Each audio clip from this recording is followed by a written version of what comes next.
જય હિન્દ વિદ્યાર્થી મિત્રો, આજે આપણે આમુક વિશે નવો વિડિયો લઈને આવી ગયા છે। આજે આપણે આમુકમાં વપરાયેલા જે મુખ્ય શબ્દો છે એના વિશે આપણે ચર્ચા કરીએ। તો આમુકના મુખ્ય શબ્દોની વાત કરીએ તો મુખ્ય શબ્દમાં એટલે જે આમુક જે સ્ટાર્ટ થાય છે પહેલા અમે ભારતના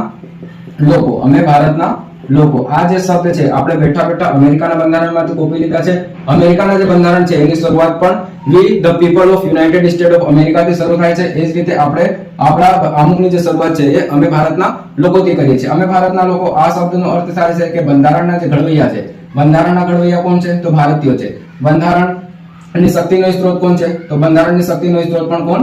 ભારતના લોકો છે। બીજો શબ્દની વાત કરીએ તો આગળ આપણે આમુક વાંચીએ તો ખબર પડે અમે ભારતના લોકો ભારતને એક સાર્વભૌમ એટલે શું? આ શબ્દ વિશે આપણે ચર્ચા કરીશું। એટલે કે સાર્વભૌમ દેશ કોને કહેવાય છે? સાર્વભૌમ એટલે શું થાય છે? તો સાર્વભૌમ એવા કોઈ પણ દેશ જે પોતાના આંતરિક અને બાહ્ય બાબતોમાં નિર્ણય જાતે લે, બીજા કોઈ દેશ ઉપર નિર્ભર ના હોય, એ દેશને આપણે સાર્વભૌમ તરીકે ઓળખીએ છીએ। જેમ કે હાલની સ્થિતિમાં ભારતની વાત કરીએ તો ભારત આજે સાર્વભૌમ દેશ છે। ભારત પોતાના આંતરિક અને બાહ્ય નિર્ણયો જાતે લે છે। આંતરિક નિર્ણય એટલે કે સામાજિક, રાજનૈતિક કોઈ મતભેદ ઉભો થાય તો એ જાતે નિર્ણય લે અને એનું નિરાકરણ લાવે છે। બાહ્ય બાબતોની વાત કરીએ જેમ કે પાકિસ્તાન સાથે યુદ્ધ થઈ ગયો તો પાકિસ્તાન સાથે યુદ્ધ કરવું કે નહીં કરવું એ બધા ભારત જાતે નિર્ણય લે છે, કોઈ બીજા દેશ ઉપર નિર્ભર ના રહે છે। તો હાલની સ્થિતિમાં ભારત જે છે એ સાર્વભૌમ છે।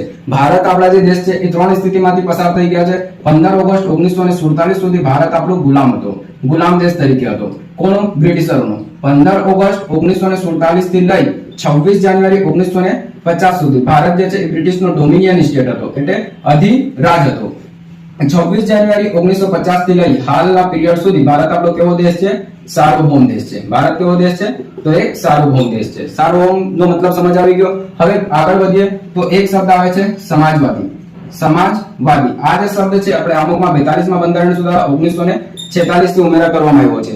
આ શબ્દ બંધારણના આમુકમાં ઉમેરા કરવામાં આવ્યા એનો અર્થ એ નથી કે આપણે એના પહેલા બંધારણ જે છે સમાજવાદ લક્ષણ ધરાવતો ન હતો। આ શબ્દ ઉમેરીને આપણે બસ સ્પષ્ટ કર્યા છે કે આપણું બંધારણ જે છે સમાજવાદના લક્ષણ ધરાવે છે અને આ શબ્દ પહેલા પણ બંધારણમાં સમાજવાદના લક્ષણો હતા। ઠીક છે। સમાજવાદ એટલે કોઈ પણ દેશ હોય એ કોઈ જે ઉત્પાદનના સંસાધનો હોય એમાં સરકાર જાતે જ રોકાણ કરે છે અને સમાજવાદને આગળ લઈ જાય છે, એટલે સમાજમાં પરિવર્તન લાવે છે। કોઈ રોકાણકાર અને ખાનગી ક્ષેત્રને એમાં રોકાણ કરવા દેતા નથી। પણ આપણો જે ભારત દેશ છે એ ભારત દેશ જે છે આનો સમાજવાદ જે છે એ મિશ્ર અર્થવ્યવસ્થા પર આધાર રાખે